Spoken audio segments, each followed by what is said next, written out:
Welcome, readers and viewers of Embassy Direct, to our 10th anniversary edition. The Seychelles. What do I know about the Seychelles? Seychelles apparently is paradise on earth. This is what I hear.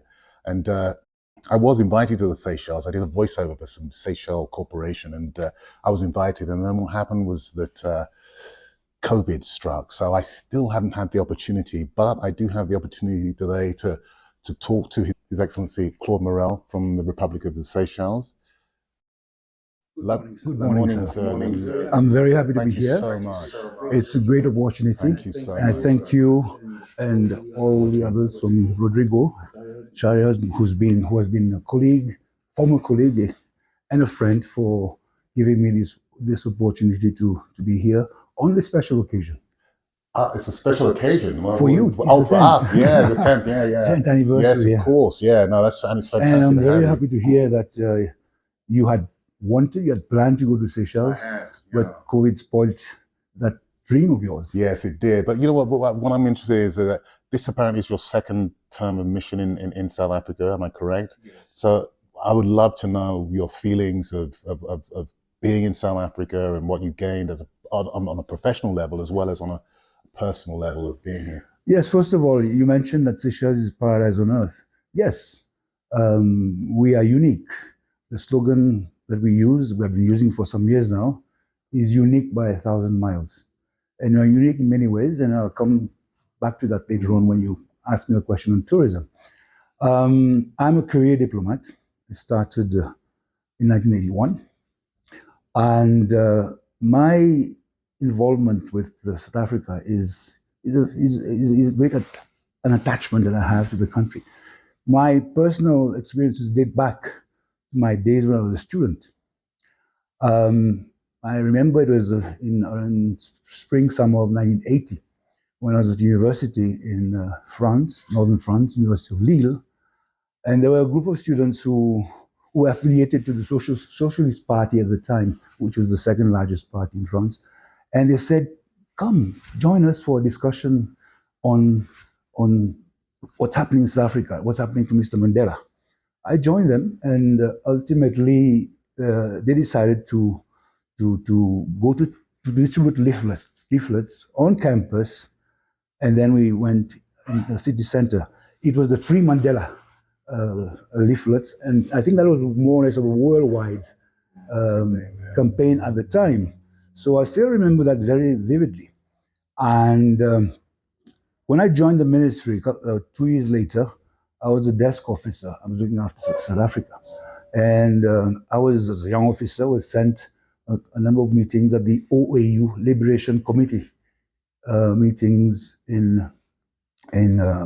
firstly in Dar es Salaam, Arusha, Tanzania, and a couple of other places.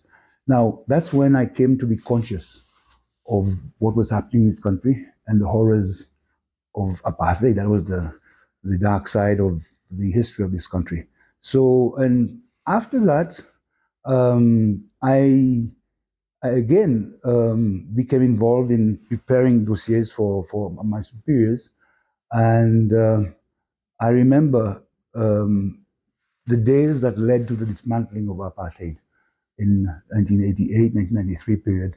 So I was involved in preparing briefs for the permanent secretary and the minister, and see how things were evolving, until we all knew that it was inevitable that Mr. Mandela would be released from prison and would become the next president. So you've had a long association then with South Africa and the idea. So what is your present association, and what has that meant in terms of how you see contemporary South Africa and your feelings of being? My feelings are great. I mean, I've seen I've watched, I've witnessed the evolution of the country since those years. I first came here in 1992, where during those days we were banned to transit or to go to South Africa as a government official. So for me, it's a wonderful experience. And I say to my friends and family members, I see it as a miracle, because the country was on the brink of civil war. And I happened to be here at one point where in Cape Town, where I witnessed certain events that I don't want to relate to them now. But today, South Africa is a modern country. It's the leading economy of the continent. And no, we turn to South Africa as a leader. And as far as our relations are concerned with South Africa, I can say that they are at the very best. Seychelles is a neighbor of South Africa. We share the same ocean. And historically, there have been movement of peoples between our countries. And even before independence, we had established a pattern of trade. So there was, if you want there was communication between the two countries. So is there any room for improvement in those bilateral sort of relations between the two, do you think? And if so, where? No, but the relations are so good that South Africa considers us as a strategic partner. And this is also what we consider South Africa to be for us. Bilateral relations are the very best. We have a panoply of relations in so many sectors. It's multi-sectors, multifaceted, from health, tourism, agriculture, social development, to finance, to tourism, to arts and culture. So the good thing with me, with now being in the position, is that we started slow with COVID. I arrived here officially on the 1st of July, but things picked up during the course of this year. And from February, March till July, both parties, the South African side and the Seychelles side, were engaged in preparing what we call the Joint Commission for Cooperation. This is it charts the way of our relationships for the next 2 to 3 years. So we had the senior officials meeting in July in Seychelles, which I co-chaired, and then we had the ministerial only last month on the 14th that consolidated, adopted, and signed the minutes. So now we have actually put forward our plan of action, and the key to the success is its prompt implementation. Mm. So going along that path, and just in terms of an economic and commercial relationship, is there any advice that you can give to South African companies wanting to either invest in the Seychelles or Seychellian companies wanting to invest in South Africa? Already there are a number of companies that are involved in Seychelles who have invested a lot.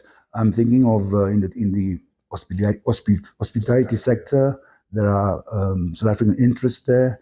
An artificial island has been built opposite Victoria, the capital, and that's by a group called Eden Island Group. And there's a hotel there. It's a high-end residential area. It's a yachting center, entertainment center. ABSA is in Seychelles. ABSA, as you know, inherited Barclays Africa, because Barclays was the first bank to be established in Seychelles way back in 1958, as I recall. So South African presence is there. Improvement, yes. Government has put a cap, a moratorium on building of hotels. There's no room for that. But there are areas such as agriculture with new technology, like what I'm told is vertical hydroponics. There's also room for in the fishing industries as well. But one important sector where I see current presence of African investors is in the fly fishing industry, fly fishing as a sport. So there is room for sports tourism, for example. So is there a Seychellian Chamber of Commerce that people can go to here in South Africa, or where would they go to find information? No. We're a very small country, a very small diplomatic mission here. I have an open door policy, and for anybody who is interested to come and discuss this, I will be a facilitator with the Chamber of Commerce in Seychelles. I personally know the director, and that's what we do. We also have a desk at our ministry that looks after this, and we have done that in the past, and we will continue doing. In fact, as I speak now, I have been a facilitator with a member of the Seychelles diaspora living here, who has a business partner, and they are interested to revive some of these traditional industries of Seychelles. For example, to harvest cinnamon bark, cinnamon bark. Cinnamon grows wild. It was one of the most important, like copra, one of the very important cash crops of Seychelles before independence, and also extracting of vanilla essence because there's a demand worldwide now, and also extracting of patchouli. It's one of the former. I mean, it's used in the perfume industry. An example where we I have acted as a facilitator, and this is a work in progress. So we don't have a contact here, and I do that also with my two honorary consuls who are based, and they both Seychelles, based in Cape Town and Durban. So we encourage that, and we, of course, we are happy if there's interest on the part of new interest on the part of these South African investors and others. Right. Well, talking about interest from South Africa, and going back now to what I was saying, Seychelles is apparently a very beautiful country. So how do I get a visa? What do I do in terms of getting a visa? What do South Africans do in terms of what are the First of all, requirements there? And welcome. I can't wait. I can't wait. Welcome. I'm there already. As I said, we're unique.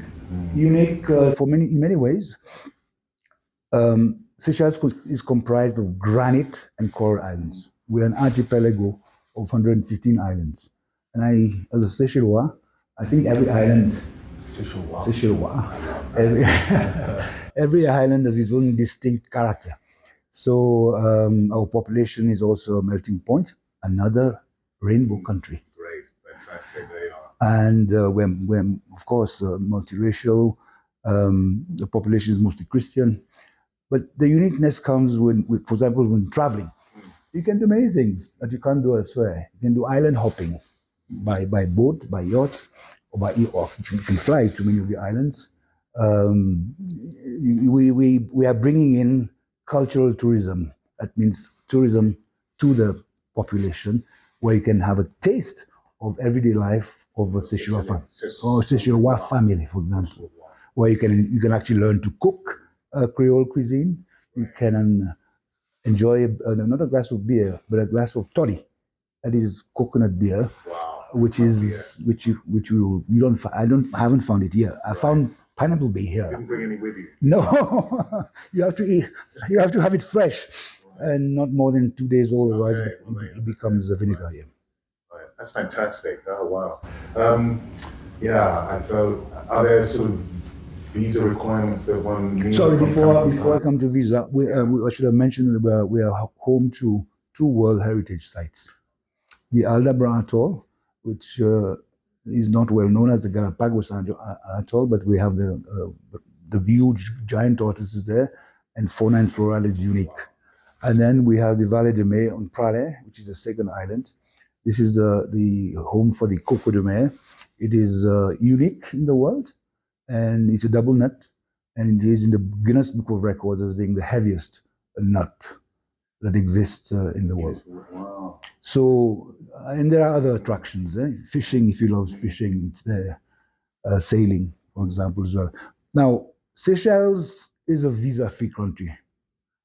You do not require a visa to enter Seychelles. And we're one of the rare countries that say anybody can come to Seychelles on certain conditions, like you must have hotel accommodation, sufficient funds, but you don't require a visa before you travel. So this is an advantage for us. We can welcome you, and it's hassle-free for the visitors.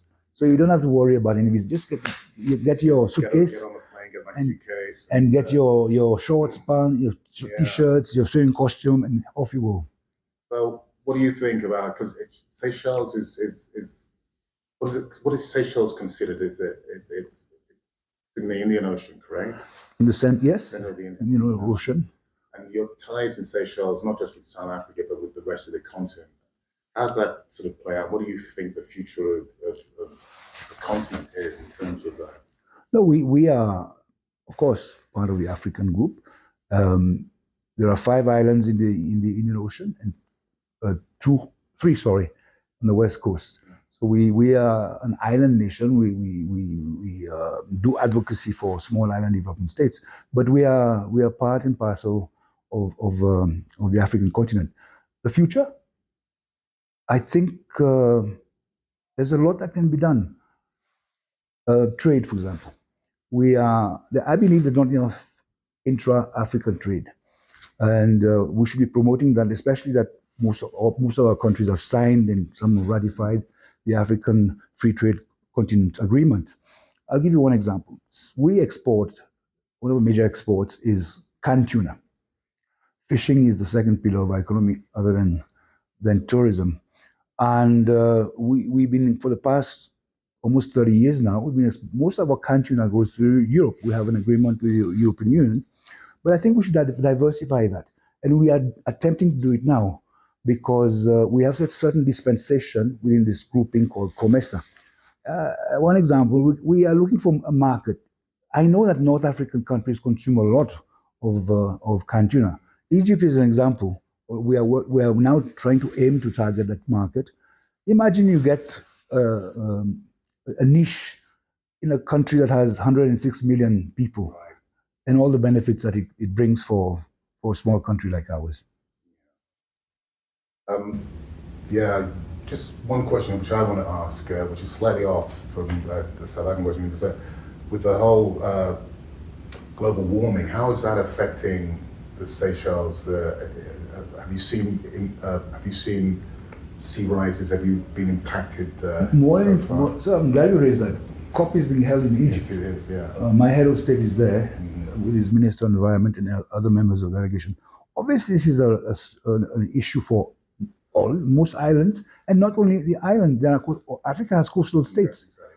So erosion is a problem. Sea level rise. The coral bleaching is a major problem. I mean, I love snorkeling. I love the sea. Being an island boy, I've been to places some years ago where the corals were affected. It's like walking through a forest here that you love and seeing everything dead, decimated. So it is an issue. It's an issue of survival for us. And with all these gas emissions and so forth, I mean, we are paying the consequences of something that we're not responsible at all. So it's a struggle for us. And with the new president who's been there just 2 years since 3 days ago, that's a key element in our foreign policy. And wherever we go, we'll take that flame and speak out because we need to speak out. And it's great to hear that passion as well. Your Excellency Claude Morel, thank you so much. This has been an amazing interview. It's amazing. And I cannot wait to touch the shores and become an island boy myself. Tell me when you're going. I'll send a message somewhere. Thank you. And we'll send a message to the gods there to say, hey, please welcome you. No rain. Yeah, exactly. Good weather, plenty of fish for you to catch. Yeah, but I'm very happy. Thank you for the support. So, fantastic interview with His Excellency Claude Morel from the Seychelles, the Republic of Seychelles, proudly brought to you by Outsurance. Thank you. Thank you. Thank you very much.